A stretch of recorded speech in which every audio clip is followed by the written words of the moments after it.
All right, folks, welcome back. You found us here at KGB Customs LLC, home of some of the most interesting custom guns on the net. I'd like to take a moment before I open this case and thank the customer that provided me the time and of course, payment for this project. This was a long time in the works, and he was very patient, and I appreciate customers like him that are willing to get in line and give me some bandwidth, but also give me some input on what they want to see, and then just wait for it to happen. This pistol is one very similar to one I will link at the end of the video that I built to honor my grandfather, my late grandfather, who served in the Second World War. The customer saw that gun after this gun was already in line, and he wanted some features off of that gun, which we'll talk about. One more thing before we open the case. Please feel free to like and subscribe. Subscribing to the channel keeps me going, keeps me interested. I'm a numbers guy, so seeing those numbers creep up daily is of benefit to me and my motivation to keep making these videos.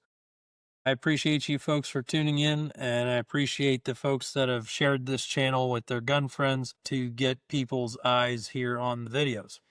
Without further ado, there it is. This is a Colt government model.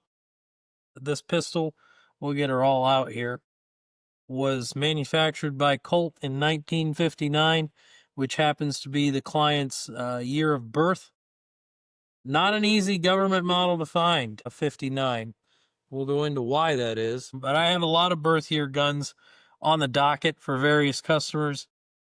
I did a lot of birth year gun hunting for guys, and was able to connect a lot of folks over the years with their birth year guns. 59 being an especially tough year, because they only made about 2,000 government models, standard government models, in 1959, which is a fairly low number. But we saw pretty low numbers all through the 50s, production numbers, at least for standard government models. Colt produced almost as many national matches in 1959. And that would have been the new, at that time, Gold Cup national match with the acro rear sight cut. And those early ones had some hand-tuned action parts and light and slides and whatnot, and were really pretty nice guns. But they're not the nicest for building a custom off of because of that sight cut, the light and slide, and of course the front strap serrations. So when you want to build a custom gun, you want to start with a blank slate. And the standard Colt government model provides that. This, of course, being often referred to as the commercial government model. Prior to 1970, the government model was just the government model. To differentiate between the ones the military purchased and the ones sold to civilians, often the ones sold to civilians were called commercial models. And then, of course, the 70 series came out in 1970, and the 80 series in 1982-83. And we referred to them as that. It was a 70 series government model. These are sometimes referred to as pre-70 series guns, etc. Interesting note, in 1959, Colt produced roughly 12,000 38 Supers between super matches and standard 38 Supers, which is kind of crazy. But if you look at the Colt production numbers through the 50s and 60s, that's not a surprise. Colt produced a ton of 38 Supers during that time. If you've shopped for one, you of course know that they're not easy to find and quite expensive when you do. Colt exported a ton of 38 Supers, especially countries like Mexico that could not have a military caliber gun. The 38 Super gave them the 1911, which they wanted. They couldn't, of course, have it in 45 because that was a military caliber. And they couldn't even have it in 9mm, even if Colt had opted to make one, which they didn't until 1971 in a government model, because the 9mm was also a military cartridge for other countries. A silly law, but a law they had nonetheless. This gun is a 45. It's one of those 2000. It is, let's see here. Looking at my serial number chart, it is within 350 of the end of the serials block for 1959. So it just made it in the year, but was in the last third of production. Now, to kind of dive into this gun, I spent a ton of time on this gun, and another artisan, Bert Edmondson, also spent a fair bit of time on it. Bert does a fantastic job of roll mark restoration for me. If you see a Colt I built, it's probably been the slide at the very least through his shop to restore the original Colt roll marks or enhance them in some way, which I've done with him as well. Namely, there was one fantasy project that involved a 45 frame and a 38 super slide, and we added super match to the slide. Of course, the gun could never be confused for a super match because it was a custom gun.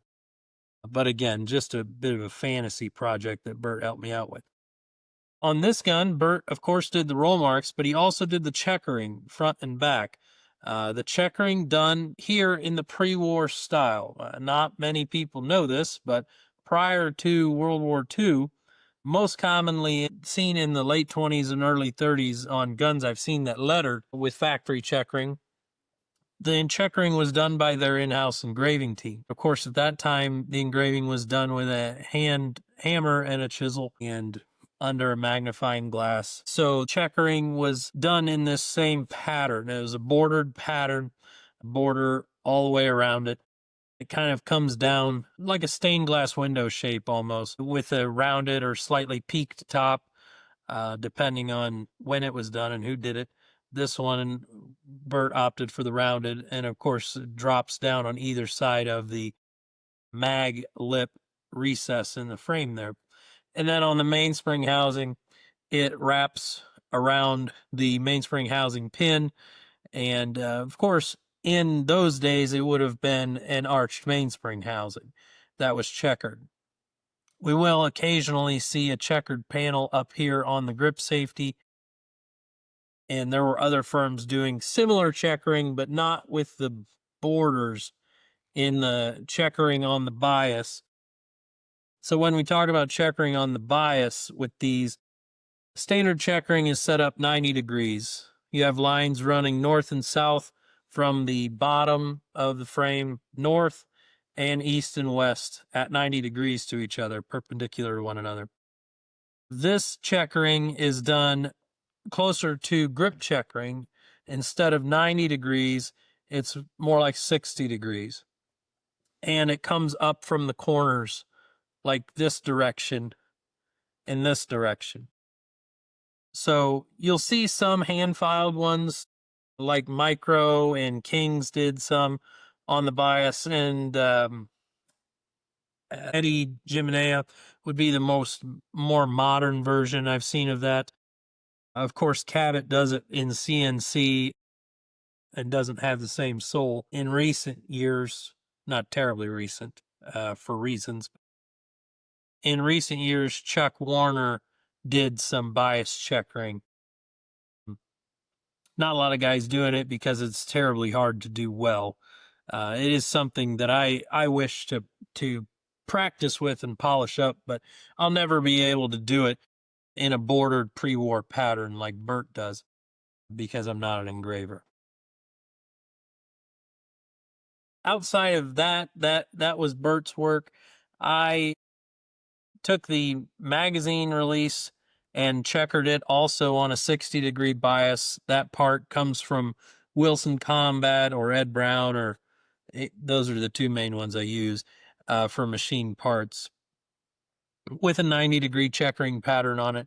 And that checkering is around 30 lines an inch from them out of the bag. I checkered this at 50, which was as close as my eyeball would get to Bert's checkering on the frame. The sights on this gun are my usual kind of setup. It's a Yost gold line front and a Novak dovetail and a legless Heine rear sight. Those Heine sights I pretty heavily modify with bevels and of course cutting the leg off the back. The only surfaces on this gun that have been bead blasted are the top of the slide and the top of the beaver tail to the rear sight. Everything else is polished on this gun, which is a huge pain in the neck. But certain guns just need it. And guns that have this sparkly, beautiful checkering really deserve it. And so I did go full polish on this frame, other than the top of the beaver tail there. So the rounds are all polished, finger reliefs inside the guard, down around the back, polishing with a popsicle stick all the way around that checkering, trying not to screw it up. Even the magazine well bevel is polished. I didn't bead blast any of that. Of course, fit a cart national match barrel to this. Has a bunker radial board bushing that I thinned the flange on. Nice carry bevel. I spend a lot of time when building guns just kind of running my hand across them and making sure there's nothing aggressive there or anything that would cut you in fast manipulation. The beaver tail, which everybody seems to want to talk about, is done in the Hogue style. The first one of these I did to match a Hogue, so it was quite a bit shorter and was designed to work with a ring hammer, a commander hammer. This one and the one on the gun I built to honor my grandfather is a longer piece. It's actually in silhouette. It's about the same length as the GI part that came out of this gun, which conveniently matches up to a spur hammer, a Colt spur hammer pretty well. This gun, we did put an older wide spur hammer in, which really doesn't match the original gun. The original gun would have had a narrow spur hammer in it, but it was just a look that the client liked from that other gun. And I thought it played well with the wide radius surface of this, and then you have the wide radius surface of the hammer as well. It plays nice. We have a chin thumb safety that I've shortened and beveled and polished the surfaces on, polished the slide stop, even polished the plunger tube, which is kind of maddening if you've never done it. Holding that little part without squashing the legs is a bit tricky. We've got a medium Harrison design trigger in there. The grips, I hand selected these blanks from my collection of lumber to be kind of a medium figure. I didn't want anything really too striking figure wise because of the kind of gun we were trying to build. And the kind of gun we were trying to build was a gun that had an old feel to it. And old handgun grips just weren't crazy figure. It has good figure. It is a good piece of stabilized walnut that I use. And they bookend nicely with the grain running the same direction on both sides. But it's not crazy curly burl top to bottom. And those are just a hand rub oil finish like any vintage set of grips would have had. They've got a pretty good sheen on them. I really debated knocking those back to a satin finish, but I didn't do it. I think that the high polish plays well with the polish rounds and polish flats on this gun, so I stuck with that. What else about this gun? The grip safety.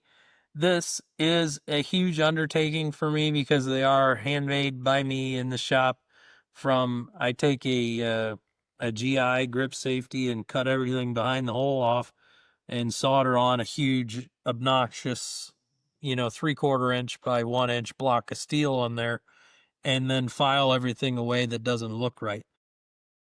This process can take, I don't know, was able to speed this one up a little bit because I have a little bit better belt sander now that I could take some of the heavy lifting on, and it's just my third time doing it. So I kind of had grips on where I could take steel in a more rapid fashion.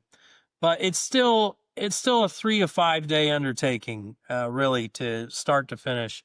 And then you have to shoot it. You can't shape it to the eye and not shoot it and finish it. So I rough file them in, get the gun to where it's shooting, get sights on it, start, fitting, you have all the other parts fit. And then you got to go back to this thing with all its compound curves and polish it out. Polishing it out means, this top was bead blasted, but that was still taken to a 400 grit polish.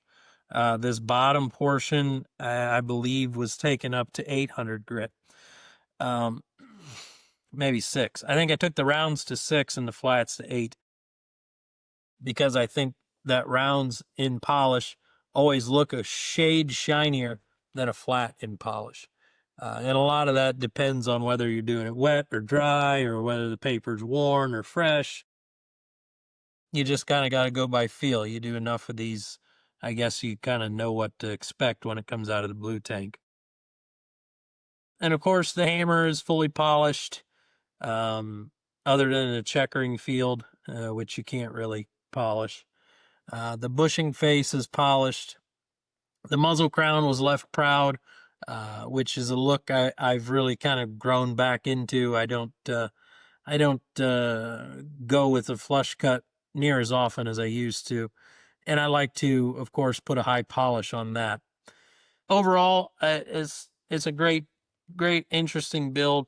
I'm pretty proud of the way it came out. I'm happy with the way the gun shoots. I did just shoot it yesterday quite a bit for final testing and evaluation. I know there's some guys who take the gun out of the blue tank and they've already shot, 100 or 150 rounds through it in the build process, and they think, the gun works, send it out.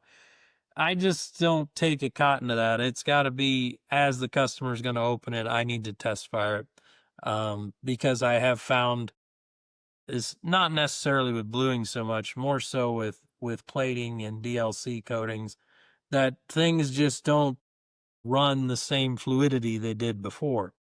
Thumb safeties can get tight and not have a good snick to them, which is something I'm pretty picky about. I like a thumb safety that sounds and actuates like it should. And of course, testing all of the processes, making sure the safeties work and the trigger resets and all that jazz. But anyway, I put, I don't know, about 50, 60 rounds through it yesterday, and it was a good fun to shoot it. And I, put it on paper to make sure I had the sights where they should be. Of course, you put them in and eyeball them and then shoot it and see where they're at. But for magazines on this one, they're, Wilson black finished 7-rounders. Say what you will, I still kind of like a 7-round magazine, but I added steel base plates to these, and of course wiped the Wilson off of them, chamfered the edge of the hole, carry beveled them. Yes, I carry bevel magazine bases, because if you carry a spare with a steel base plate, you will feel it if you're not skinny as a rail. So taking off any sharp edges there helps, and gave these the same polish treatment. And I just think they're a beautiful accessory to a gun like this. Again, I hope you guys are still here with me.